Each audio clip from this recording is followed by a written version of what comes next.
Graça e paz a todos. Eu sou o reverendo Gilberto Rebouças e nós estamos para mais um estudo bíblico do meio-dia. Ministrando.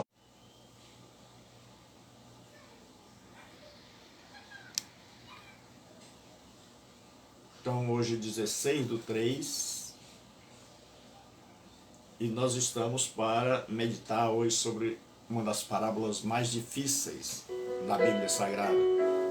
Vamos ouvir a irmã Juliane cantando Louvando o Senhor.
Boa tarde, Júnior. Boa tarde a todos. Todos os que estão aí conosco, todos os dias. Então, nós vamos estudar hoje sobre a parábola do mordomo infiel. Capítulo de número 16 do Evangelho de Lucas. Capítulo 16 do Evangelho de Lucas, a partir do versículo de número 1. Lucas, capítulo 16, e o versículo de número 1.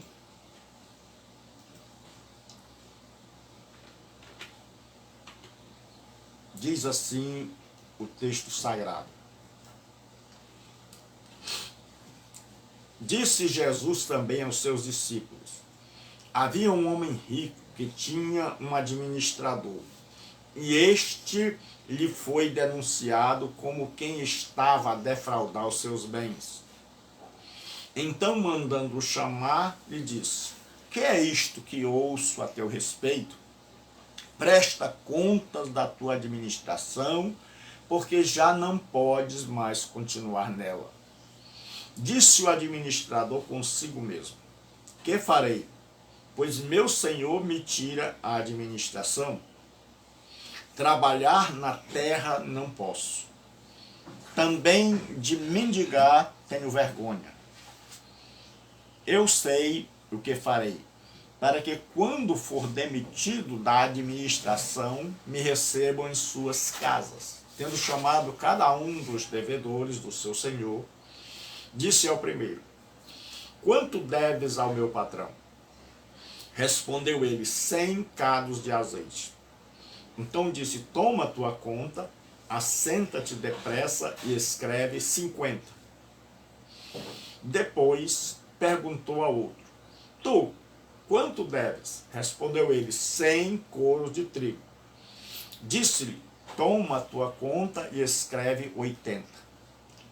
E elogiou o Senhor, o administrador infiel, porque se houvera atiladamente, porque os filhos do mundo são mais hábeis na sua própria geração do que os filhos da luz. E eu vos recomendo, das riquezas de origem iníqua, fazei amigos, para que quando aquelas vos faltarem, esses amigos os recebam nos tabernáculos eternos. Quem é fiel no pouco, também é fiel no muito. Quem é injusto no pouco, também é injusto no muito.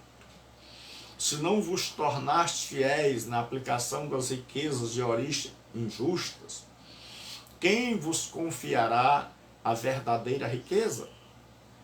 Se não vos tornastes fiéis na aplicação do que é alheio, quem vos dará o que é vosso?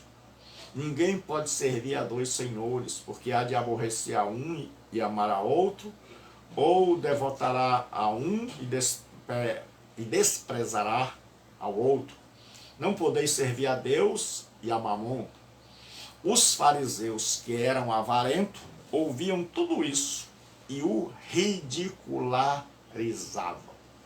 Senhor nosso Deus e Pai, nós estamos diante da Tua palavra, diante do Senhor. Pedimos que nos abençoe, que nos direcione, que fale através de nós, que nos dê inspiração para estudarmos esta parábola e aprendermos o que Jesus queria nos ensinar. Ó Espírito Santo, ilumina-nos, inspira-nos, ó Pai, em nome de Cristo.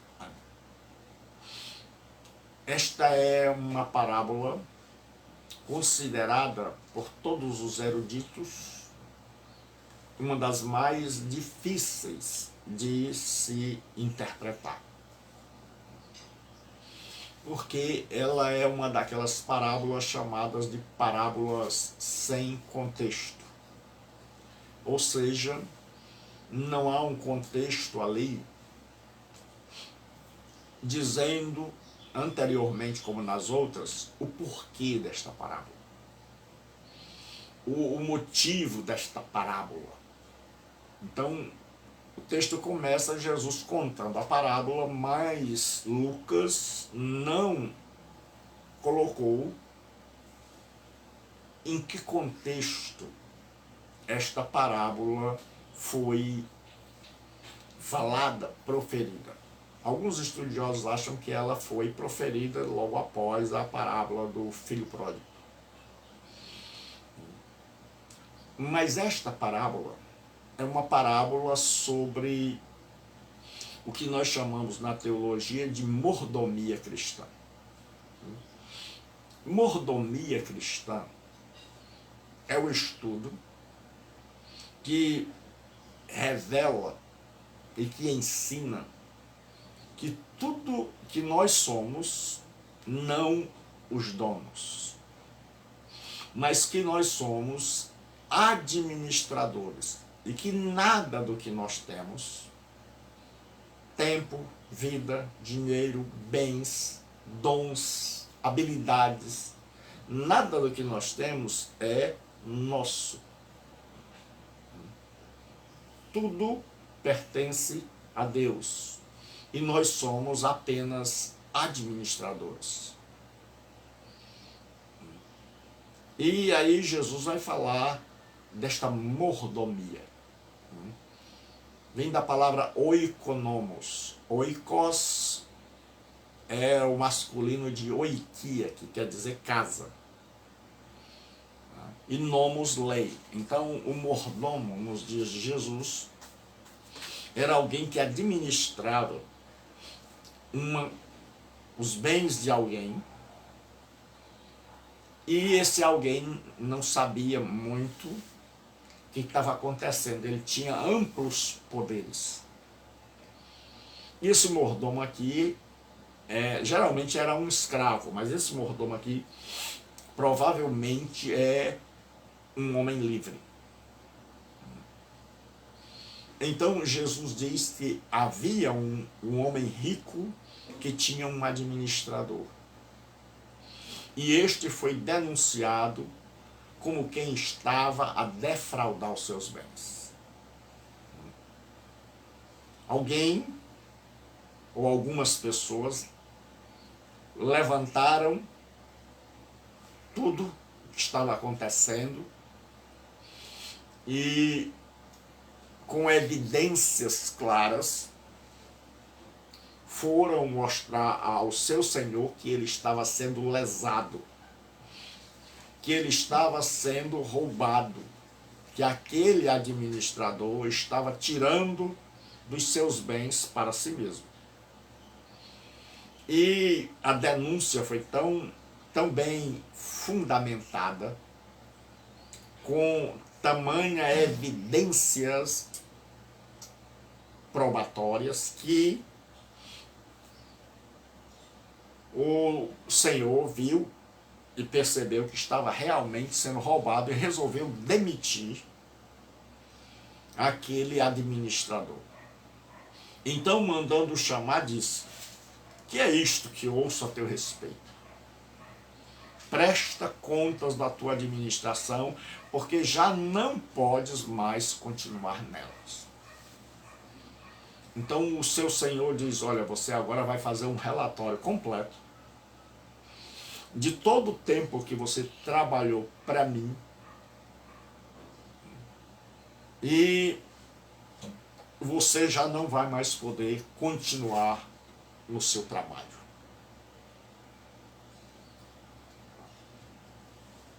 E deu um tempo para aquele homem prestar conta, mostrar todas as promissórias, mostrar todos os contratos que tinha, tudo que ele tinha feito em relações a bens, a dinheiro, a terra, a todas as transações que ele tinha feito em nome do seu Senhor.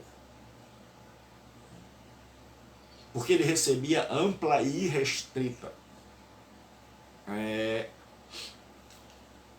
amplo e irrestrito poder para dispor dos bens do seu Senhor, contanto que fosse sempre para trazer benefícios para o seu Senhor.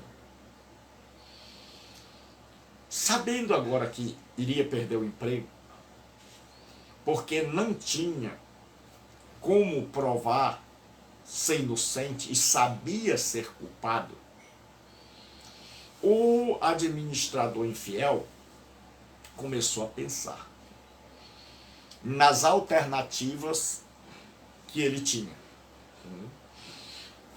E disse o administrador consigo mesmo, ou seja, ele está pensando: que farei, pois o meu senhor me demitiu? O que é que eu vou fazer agora? Aí ele pensa nas alternativas. Trabalhar na terra não posso. Então ele não tinha condição do trabalho braçal. Talvez porque nunca tivesse feito, porque fosse uma pessoa escolarizada. E ele, agora, como ninguém confiaria mais num mordomo como esse. Então ele não teria mais emprego em lugar nenhum como mordomo. Então ele pensa: rapaz, só me resta agora trabalhar o trabalho braçal. Capinar, plantar, fazer coisas difíceis. que vão requerer muito suor. E ele disse, isso eu não tenho condição de fazer. E aí ele pensou numa segunda alternativa. Também de mendigar, tem vergonha. Ele pensa em ficar agora na rua, pedindo esmolas, mas ele diz, não dá. Para uma pessoa de tão elevada cultura, para uma pessoa que dentro da comunidade tinha ocupado uma posição tão alta, agora chegar ao mais baixo nível, chegar ao fundo do poço, ele disse, isso me causará uma vergonha terrível, que as pessoas me virem mendigando e vão saber que eu fiz algo erradíssimo. E aí ele diz assim, eu sei, esse eu sei aqui é enfático no original grego e também no português. É como se, a ideia original é como se ele tivesse tido uma luz, o que na psicologia se chama de insight. Ele teve um insight, ele teve uma ideia. Quando ele está pensando, ele tem uma ideia. E agora ele corre para colocar essa ideia em prática. E ele diz assim, sei o que farei, para que quando eu for demitido da minha administração, me recebam em suas casas, para que eu tenha emprego.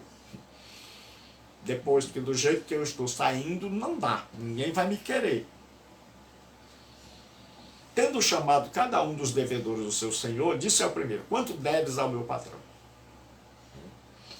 Ele chama agora os devedores, com quem ele tinha negociado, e ele diz, quanto o senhor deve? Qual é a sua dívida? Como é que está o contrato aí? E disse ao primeiro, quanto deves? 100 cabos de azeite. Era muito azeite. Então ele diz, então disse, toma a tua conta, assenta-te depressa e escreve 50. Ele disse, vamos rasgar esse primeiro contrato, que você deve 100, nós vamos rasgar. Eu tomo conta de tudo aqui, eu faço parte, eu gerencio o departamento financeiro, então pegue essa conta de 100, eu vou rasgar essa conta de 100, vamos jogar lá fora e nós vamos criar uma nova conta. E aquele devedor ficou muito feliz. A conta nova, o senhor não vai dever mais 100, mas só a metade, 50. Então eu estou perdoando metade dos seus bens, da sua dívida. E aí ele fez um novo contrato com o homem devendo agora apenas 50. Então toma a tua conta, assenta-te depressa e escreve 50. Depois perguntou ao outro, tu, quanto deves a ele? 100 coros de trigo. Era muito trigo. Disse-lhe, toma a tua conta e escreve 80. Fernanda, Deus abençoe. Então agora ele diz, vamos lá. Vamos pegar, você deve 100 de trigo. Então vamos fazer uma nova conta. Vamos rasgar essa antiga. Então, vamos lá. O contrato que estipulava que o senhor tinha que pagar 100, o senhor não vai pagar mais 100. O senhor vai pagar apenas 80. E aí ele rasga o primeiro contrato, faz um novo, e o homem sai super feliz. Então agora ele já tem vários amigos. Ele já tem gente que dizem, ô mordomo bom. Como diz o nordestino, ô mordomo arretado.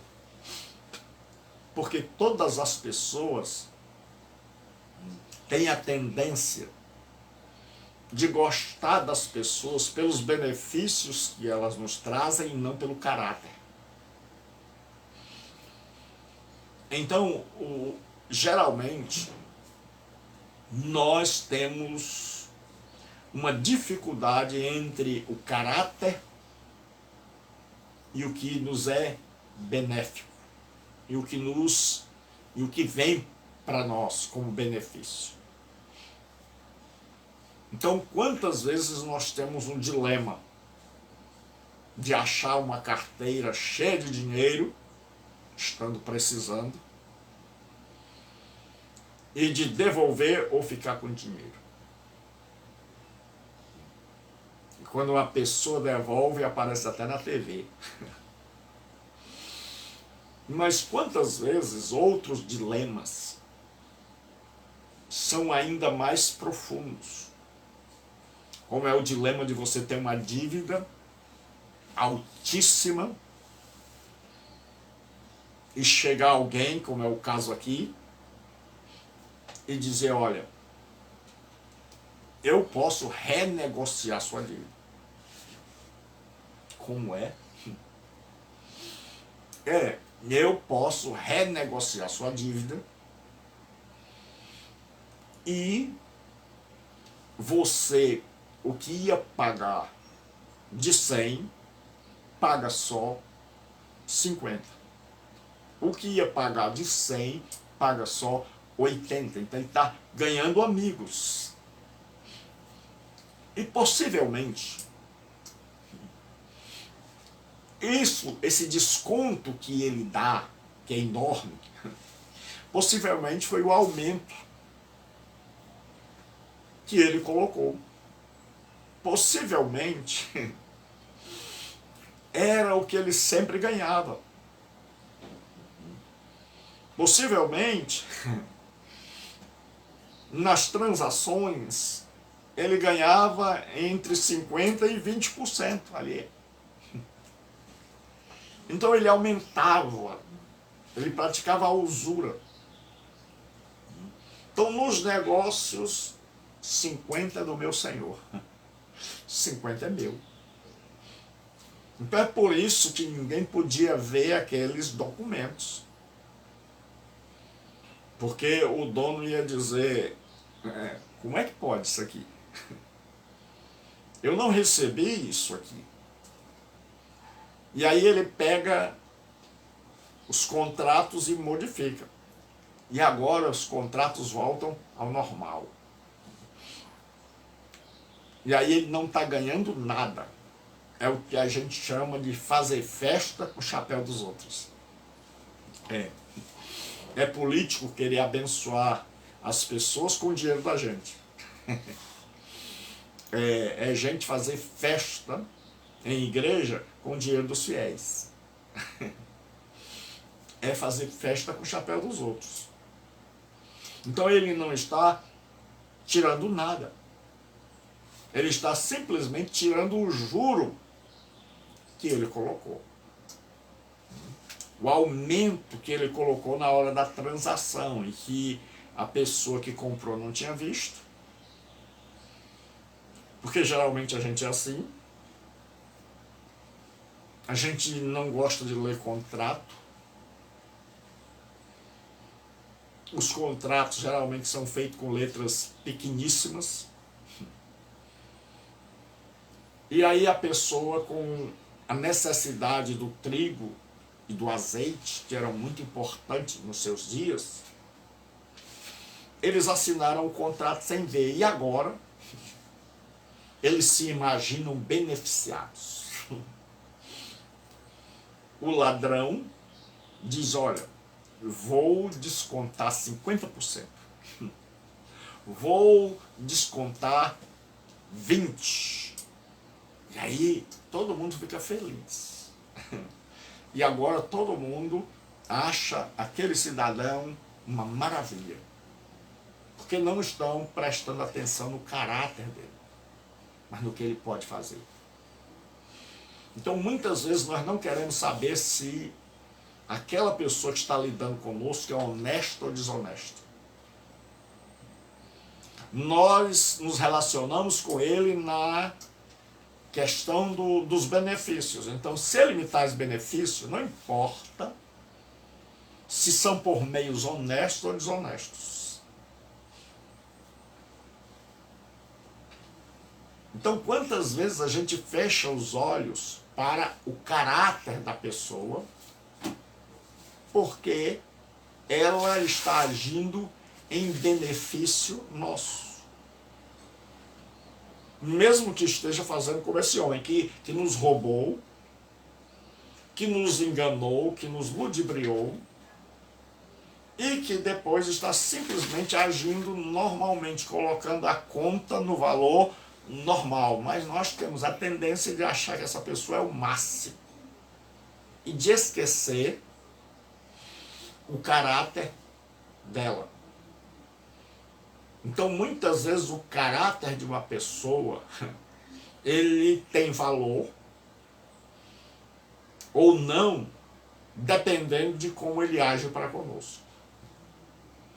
Se ele não nos beneficia, a nossa tendência é olhar para o caráter e dizer que ele tem mau caráter. Mas se ele, na sua desonestidade, traz algum tipo de benefício para nós, então nós fechamos os olhos para o seu caráter.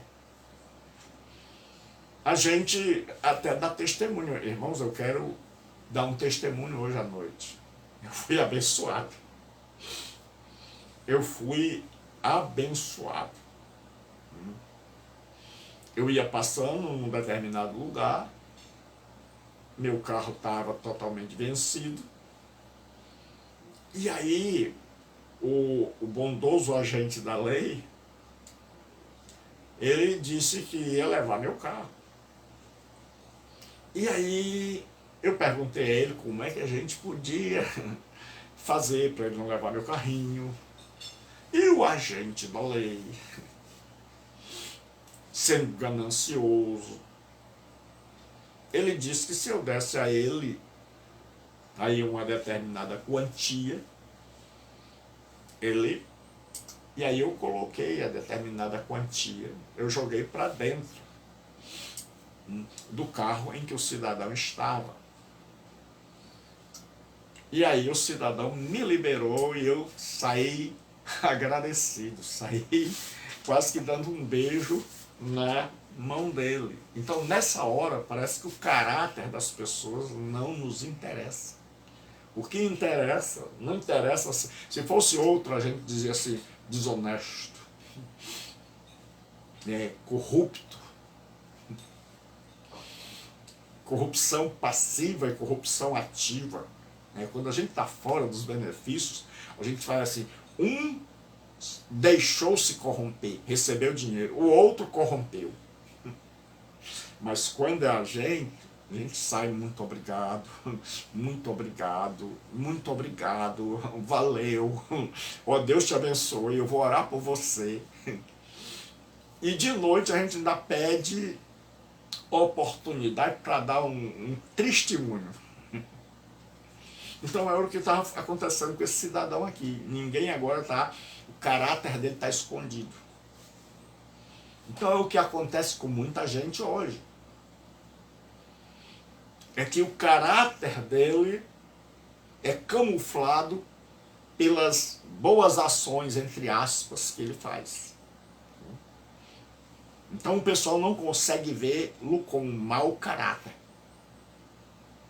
E é por isso que nós temos tanta gente sendo enganada em todas as esferas da vida.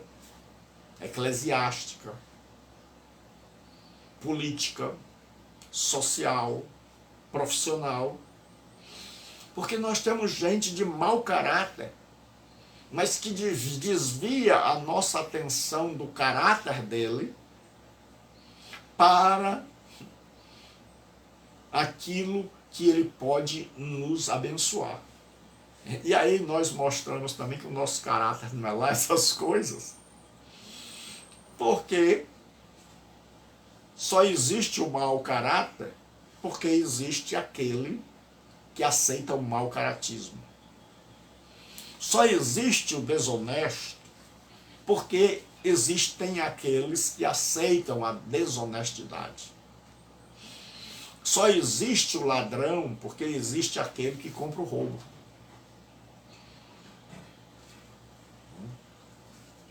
Então, todos nós temos culpa no cartório.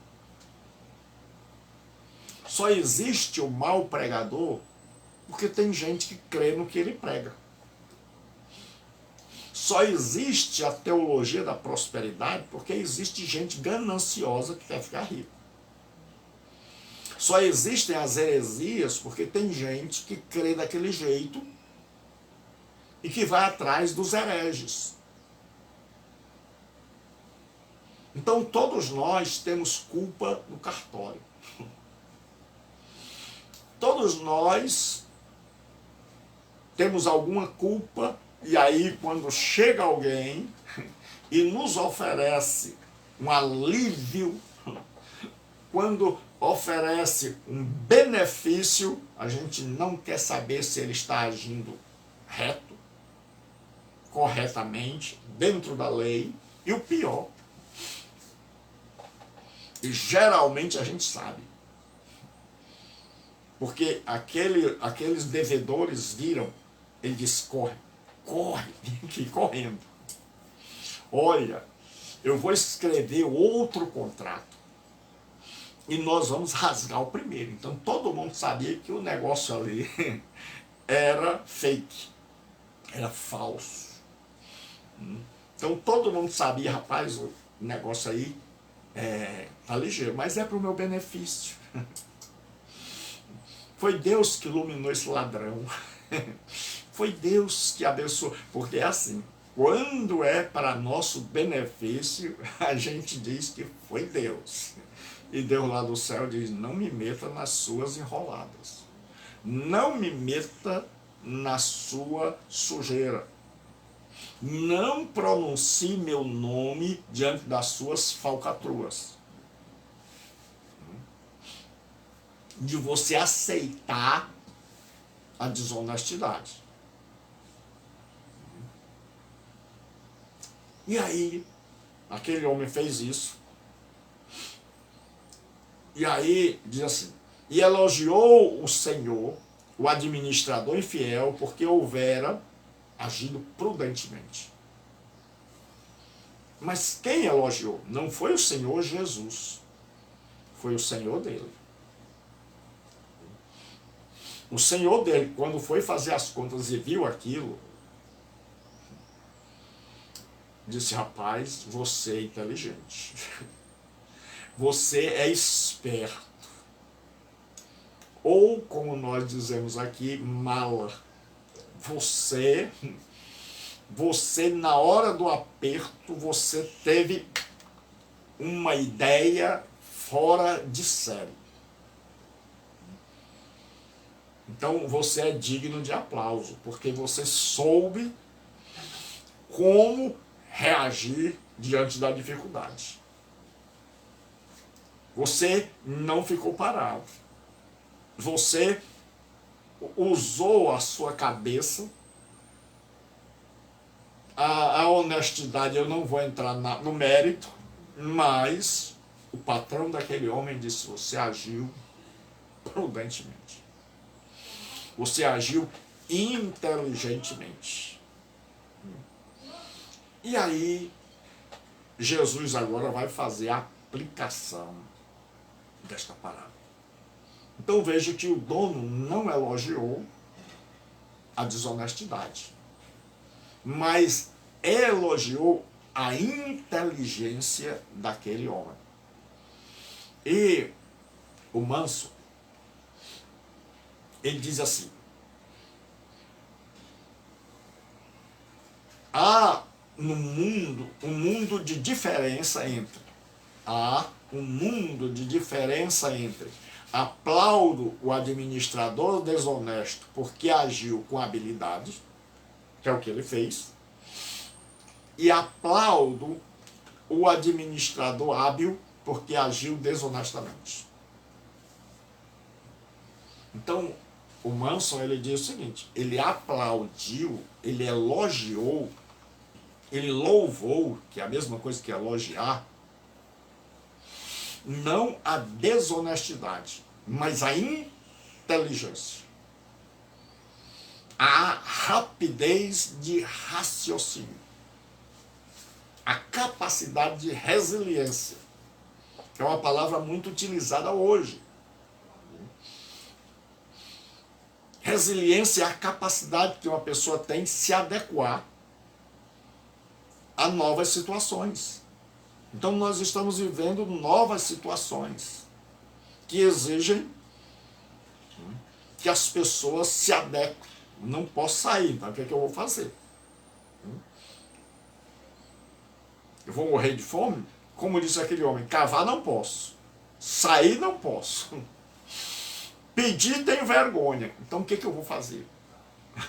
Então o resiliente é aquele que descobre uma maneira de: não posso sair, não posso pedir ao povo que mande deixar na minha casa, porque eu morro de vergonha, então eu vou dar um jeito. Isso é resiliência. E é isso que falta muitas vezes para os cristãos. E aí Jesus agora vai aplicar esta parábola do administrador infiel.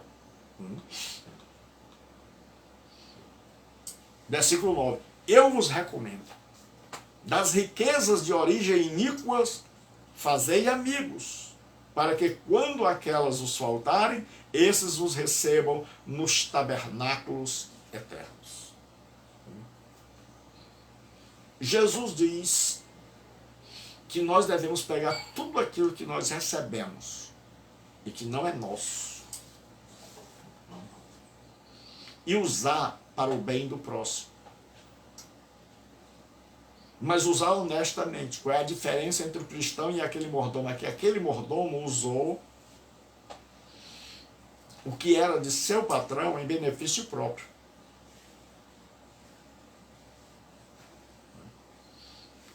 E ele só parou de usar quando ele foi flagrado. Mas Jesus diz: olha, eu vos recomendo. Das riquezas de origem iníqua, fazei amigos, para que quando elas vos faltarem, esses os recebam nos tabernáculos eternos. Ou usem o dinheiro de vocês. Usem aquilo que vocês ganharam. Usem aquilo que vocês receberam. Usem aquilo que vocês têm, mas não merecem. Vocês são mordomos, vocês não são os donos.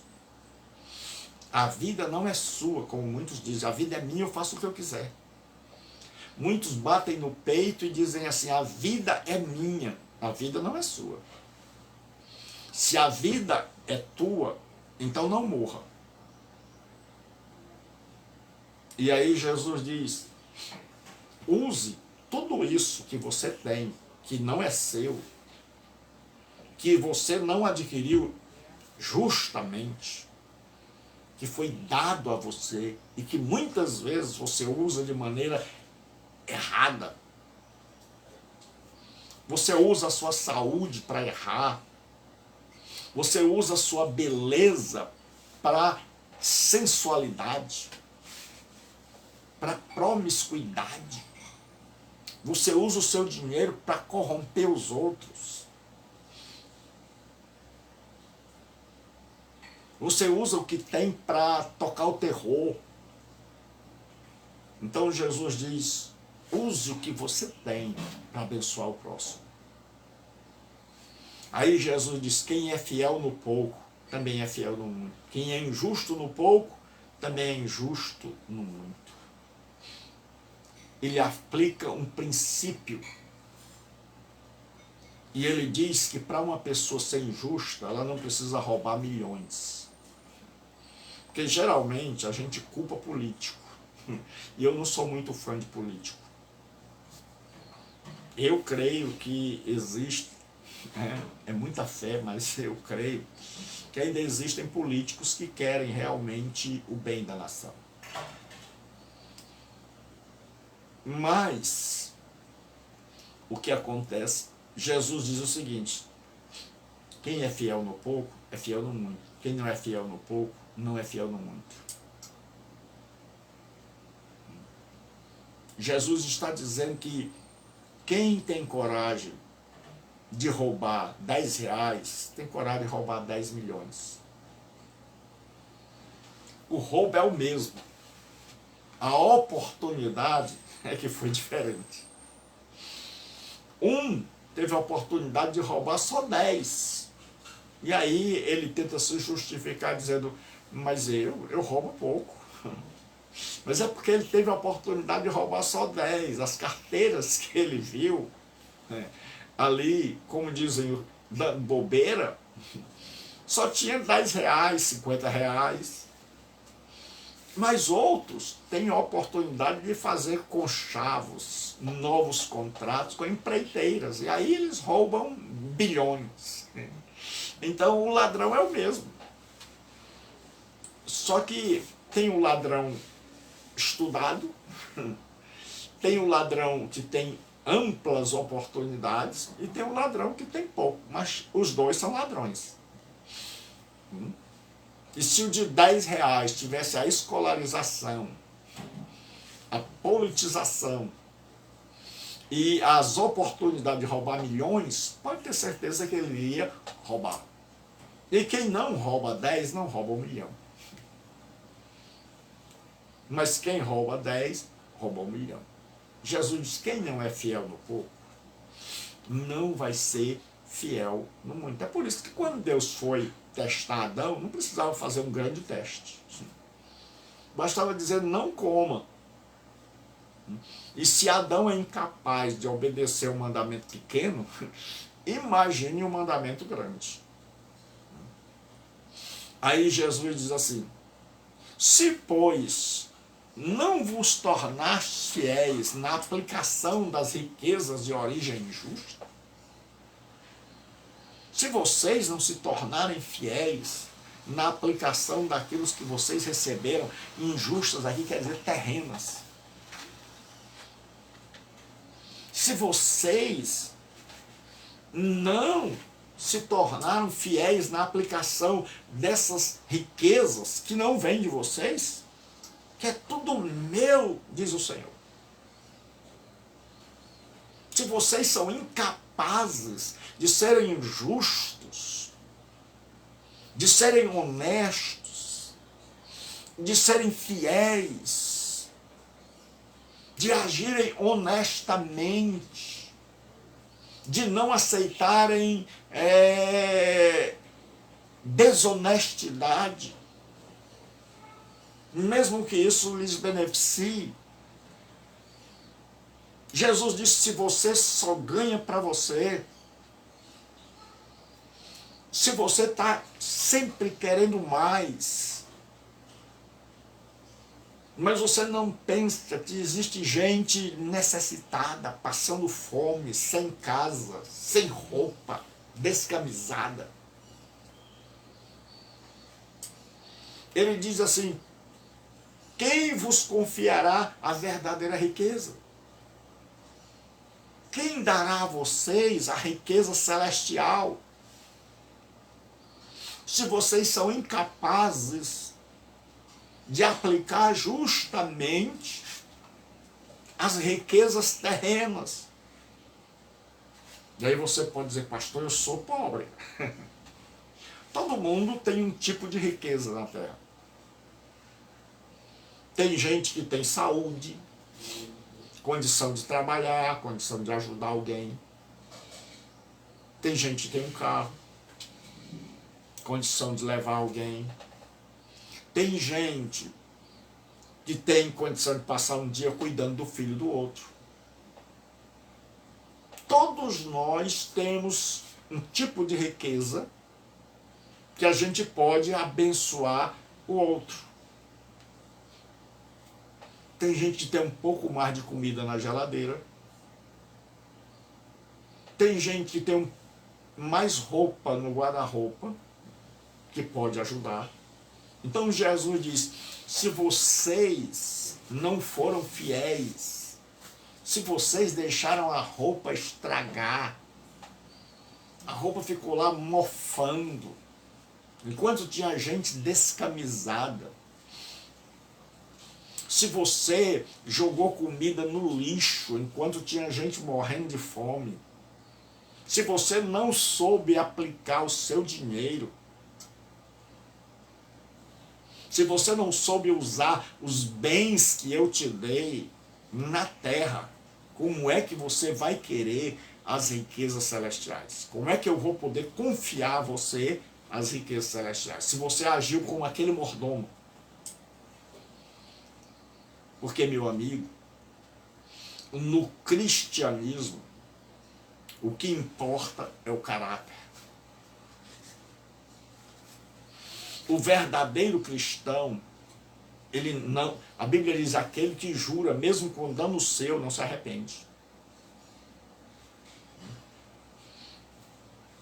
No cristianismo é assim, eu fiz um negócio, esse negócio eu me dei mal.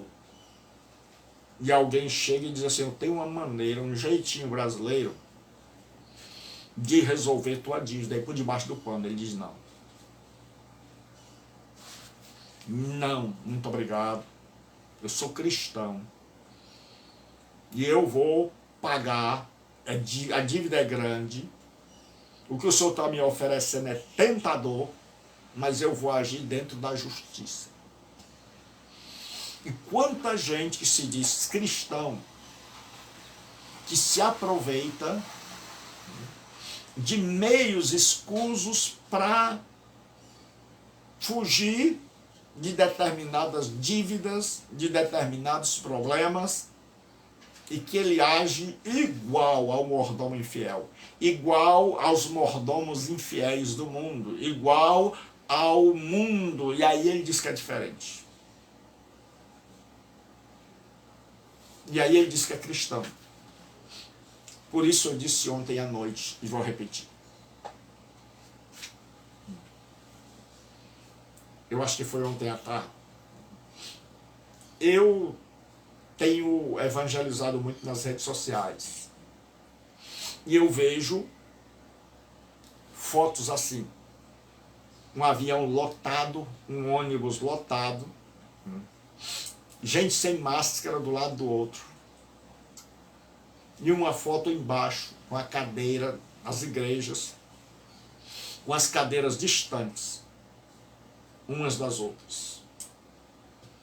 E a pergunta em cima das fotos é assim, por que eles podem e nós não? Então, a ideia de quem faz essa montagem é assim, se o ímpio anda sem máscara, e ele pode fazer aglomeração dentro de um avião, dentro de um ônibus, por que nós cristãos também não podemos? Sabe por que nós não podemos? Porque nós somos diferentes.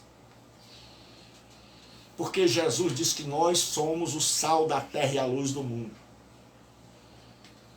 É por isso que nós não podemos. Porque a régua somos nós e não o mundo. Eu ouvi um grande líder dizer, ele disse, olha pessoal,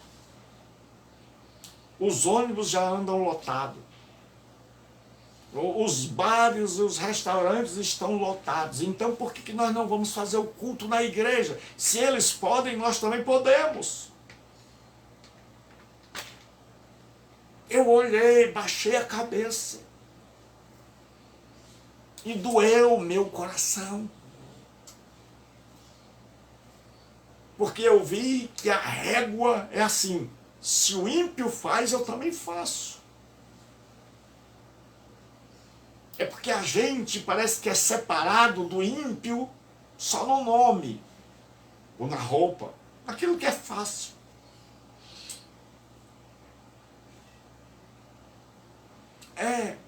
A nossa diferença parece que não está no caráter, nos valores. Não parece que a gente acha assim, eu sou diferente porque a mulher dele usa um cabelo curto, a minha não. Porque ele anda de bermuda, eu não. Porque ele bebe, eu não. Porque ele usa droga, eu não. Então eu sou diferente. Isso é muito fácil ser diferente nisso. É muito fácil. Mas as pessoas esquecem as diferenças quando essas diferenças dizem respeito a si. Então as pessoas acham que tem que adorar. E temos. Mas elas acham, elas transformaram os templos em ídolos. E isso não é novo. Se você ler o capítulo de Atos do sermão de Estevão, capítulo 7, você vai ver Estevão criticando a nação de Israel por ter transformado o templo em um ídolo. E ele vai argumentar, porque ele foi acusado de falar contra o templo e contra a lei.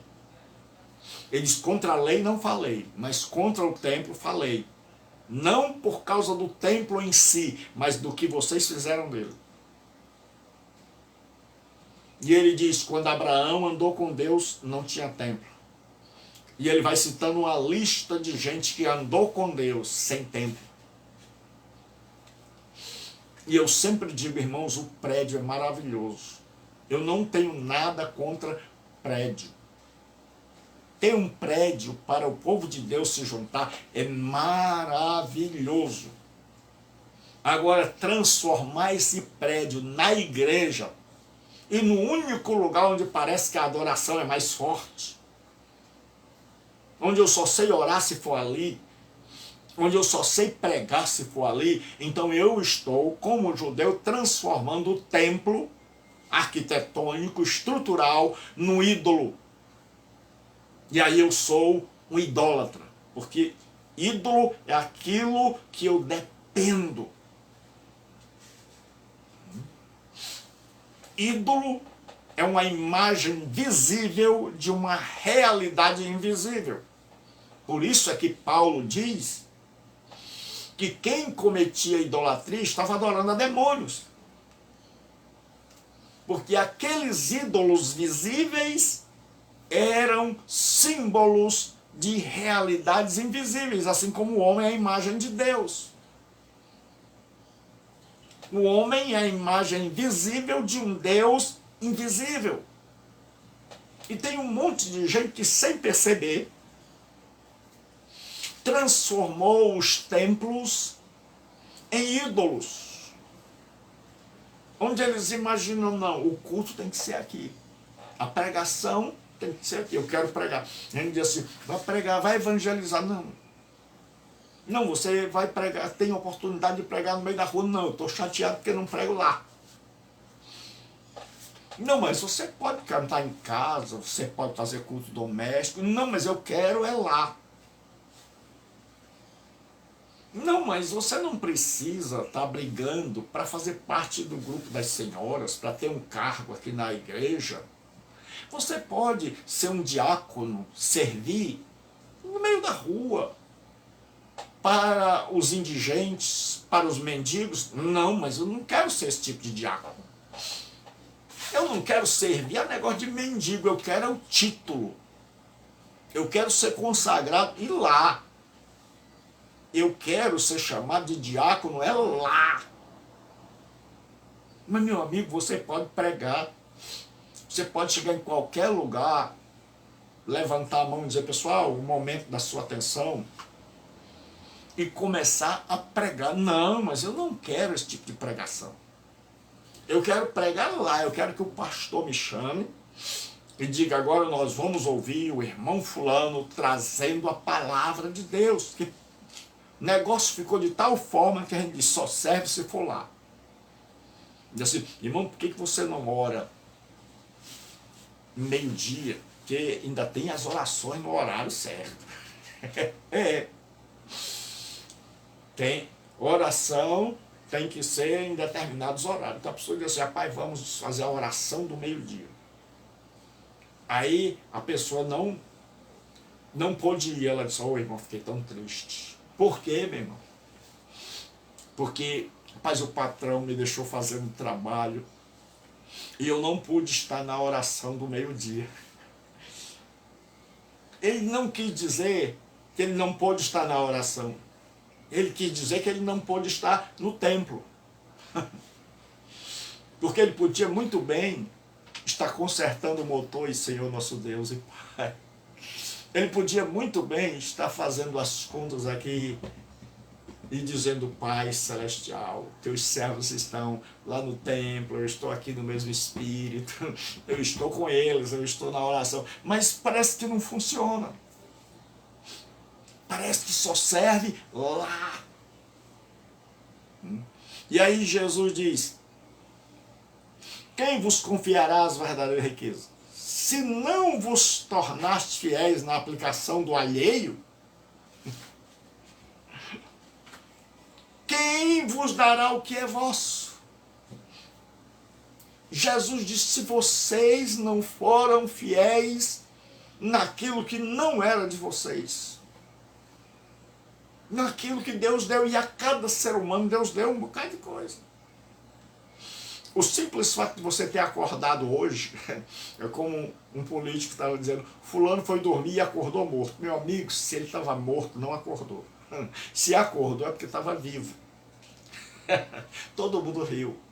Então eu quero dizer uma coisa para você: se você acordou hoje, já é uma riqueza. Se você não pegou Covid, já é uma riqueza. Se pegou e está vivo, já é uma riqueza.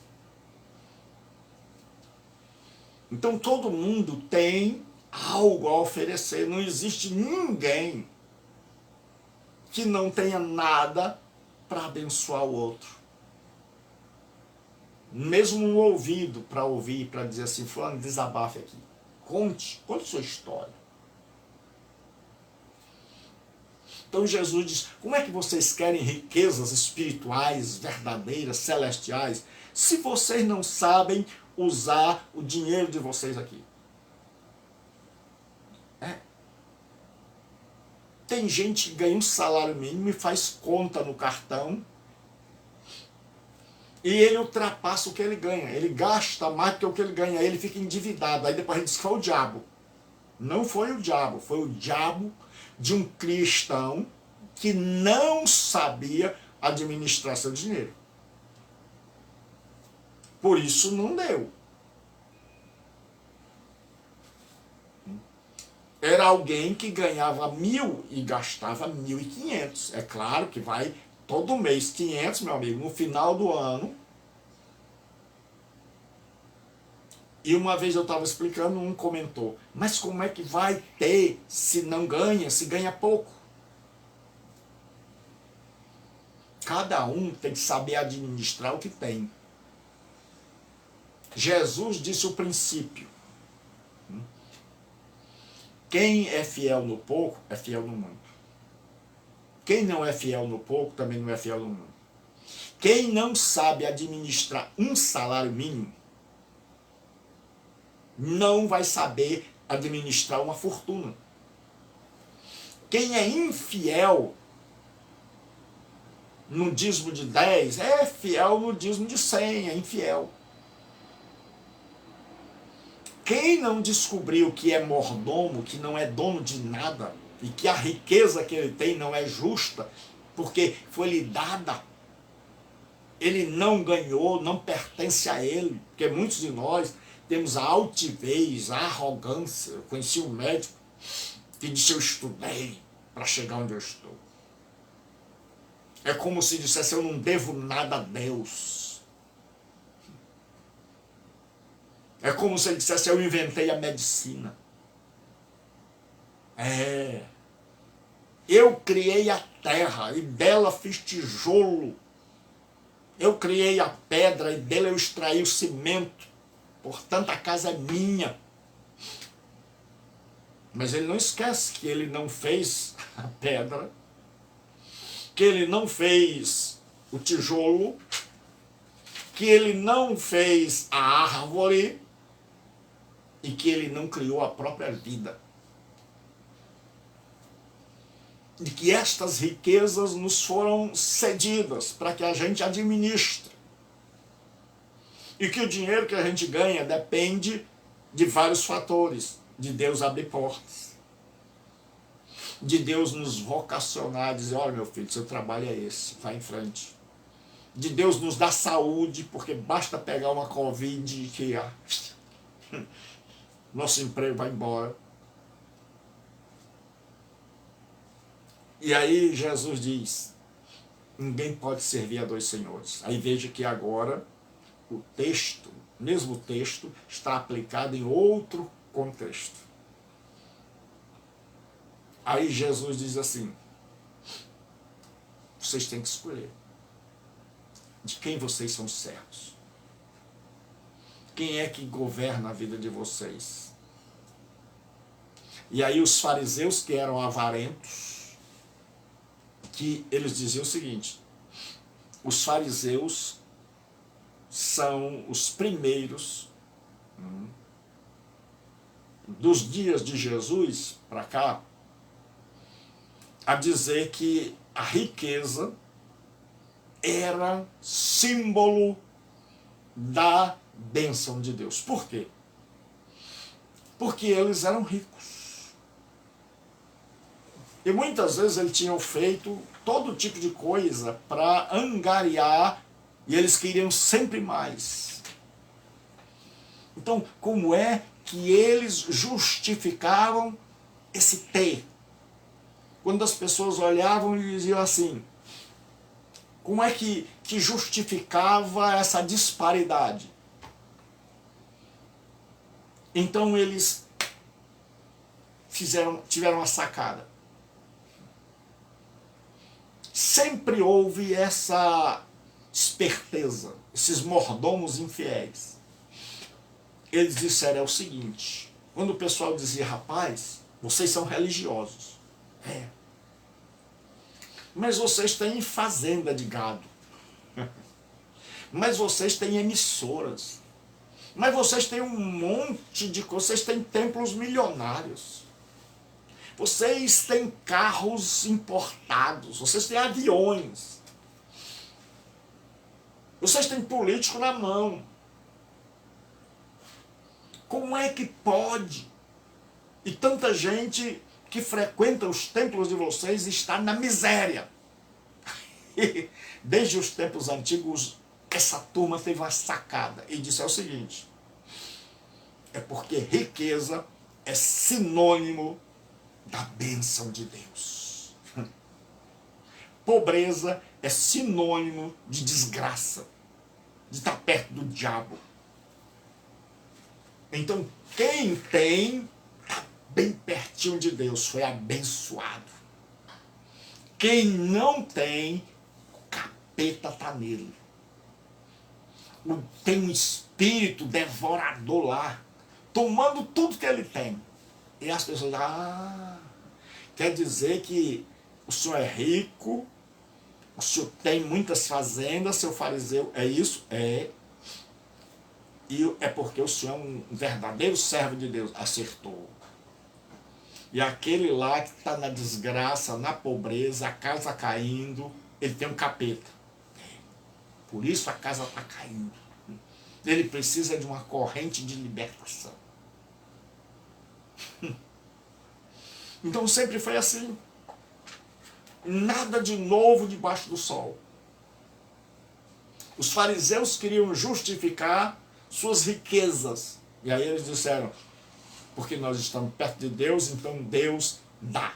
Então nos dias de Jesus é por isso que o homem diz, o homem rico, Jesus diz, quão dificilmente os ricos entrarão. Aí Pedro, que era pobre, diz assim, ó, se ele é rico, e na cultura nossa aqui, abençoado e assim com Deus, Ele não entra, imagine nós. Imagine nós. Quem vai ser salvo? Jesus disse: ninguém. Vocês não podem se salvar. Só Deus pode salvar vocês. Então, sempre a turma teve essa sacada da teologia da prosperidade para justificar suas fazendas. Para dizer o seguinte, ó, quando a pessoa dissesse: mas você tem fazenda, você tem avião, você tem emissora, você tem isso, você tem aquilo, por que você não socorre? Ele diz: porque aquilo ali é sinal de que eu estou no centro da vontade de Deus. E aí um monte de ganancioso vai atrás e segue o mesmo raciocínio, a mesma falácia. É de dizer: eu tenho porque estou perto de Deus. E o outro que não tem? É porque está em desobediência a Deus. Se ele se arrepender e passar para o nosso lado, aí ele vai ter. Aí muita gente cai nessa conversa e diz: rapaz, eu não tenho, devo estar desgraçado. Tem um capeta atravessando o meu caminho. Tem um diabo tirando o que eu ganho. E aí eu preciso ir lá nessa turma aí para que eles tirem o capeta. E aí sabe o que eles tiram? Eles tiram as notas de 100, as de 50. Eles libertam a sua carteira.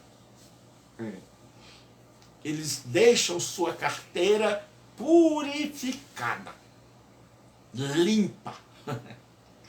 Eles dizem assim: eu sou teu pastor e nada te restará. Então, procure andar com Deus. Procure ser honesto. Procure, antes de tudo, ser grato. E seja alguém que não julga as pessoas pelos benefícios que ela traz, mas pelo caráter. Seja alguém que não se deixa corromper, mesmo que aquilo facilite a vida. Prefira o caminho mais difícil. Prefira o caminho do caráter, da honestidade. E saiba que nós estamos aqui de passagem. Que nós estamos aqui para abençoar o outro. Para quando a gente chegar no céu, ter muita gente que diga assim como aquele homem estava pensando: quando eu sair daqui, quando eu mudar de endereço, eu quero ter muita gente que me receba. A pergunta que fica para nós hoje é: quando nós mudarmos de endereço da terra para o céu, se é que vai chegar lá, será que vai ter alguém lá que vai dizer: bendito seja Deus pela vida desta mulher, bendito sejas tu, Pai, pela vida deste homem, porque este homem, esta mulher foram instrumentos teus na terra, investiram tempo, saúde, dinheiro, tudo que o Senhor deu. E se eu estou aqui hoje, eu devo ao Senhor e ao trabalho desse homem e dessa mulher. Eu devo a mordomia. Ele nunca teve o que era as posses dele como dele, mas tudo que ele tinha estava a teu serviço para me abençoar. Então, que nós sejamos mordomos fiéis, que nós saibamos: o que eu tenho não é meu. Mas se eu for fiel como administrador, um dia, quando eu passar para o outro lado da vida, eu terei as verdadeiras riquezas. E Deus me dará o que é meu. Mas enquanto aqui estiver, nada que eu tenho é meu. E eu vou prestar contas ao meu Senhor. E no dia da prestação de conta, eu quero que Ele me ache um mordomo fiel. E que Ele me elogie, não pela minha esperteza, mas pelo meu caráter. Se você não é cristão, mas você está cansado de gente sem caráter, você está cansado de tanta falsidade, Você está desiludido. E você quer viver uma vida diferente. Arrependa-se. Creia em Jesus Cristo. E peça a Ele que te perdoe e que te salve. Se você está desviado, arrependa-se. E se converta verdadeiramente ao Senhor. Se a nossa mordomia não está bem, se nós esquecemos que nós não somos donos de nada, e que tudo que nós temos foi dado, então nós temos que ter consciência e saber, eu vou prestar conta da minha mordomia. E eu quero ser avaliado pelo caráter, e não pela desonestidade que eu fiz. Que Deus nos abençoe. Hoje à noite nós temos aula às 20 horas. E amanhã, se Deus assim permitir. Então, se esta palavra trouxe alegria ao seu coração, porque deixa eu dizer aqui o que eu não estou atrás. Eu não estou atrás de gente que simplesmente quer entender a Bíblia. De gente que diz assim, eu estou aprendendo muito. Eu não estou atrás desse tipo de pessoa.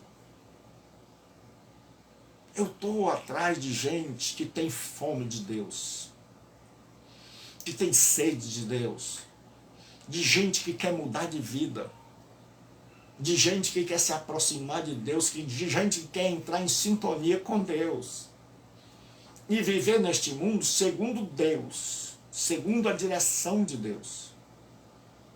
Então, se você está atrás simplesmente de enriquecer o seu conhecimento bíblico-teológico, não é este o meu projeto. O meu projeto é de, uma vez sabendo, a gente possa praticar. Que a gente possa colocar em prática e que a pessoa possa colocar nos comentários. A minha vida está mudando. Depois que eu comecei a seguir os estudos, eu estou sendo um filho de Deus melhor, uma filha de Deus melhor, eu estou amadurecendo, eu estou agindo diferente, porque se for para continuar do mesmo jeito, não vale a pena. Não vale a pena. Porque se eu encho a minha cabeça de conhecimento, mas eu continuo agindo do mesmo jeito, então a minha condenação é maior.